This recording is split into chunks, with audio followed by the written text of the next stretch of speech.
বন্ধুরা, আমুদি মাছের ঝাল তো খেয়েছি, আজ ভাবলাম নতুন কিছু বানাই।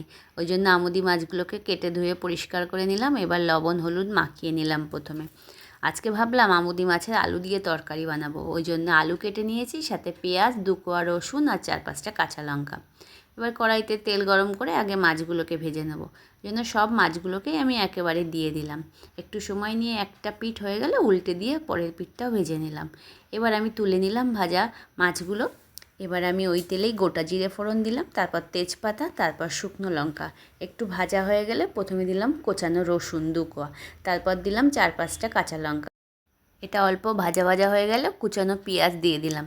এবার এটাও অল্প ভাজবো, বেশি কিন্তু ভাজবো না, কারণ এটা আলুর সঙ্গে ভাজা হবে। আলুগুলো তো ভাজা নেই, তাই এবার আলুগুলো দিয়ে দিলাম।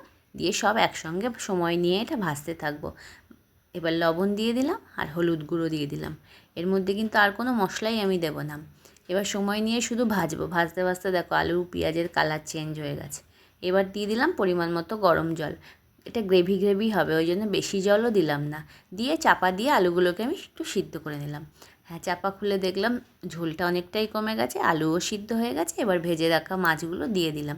আর 2 মিনিট একটু সব কিছু মিশিয়ে নিলেই রেডি হয়ে গেল আমার আমুদি মাছের আলু দিয়ে তরকারি। খেতে কিন্তু খুব সুন্দর হয়েছিল। তোমাদের কেমন লাগলো জানাতে ভুলো না।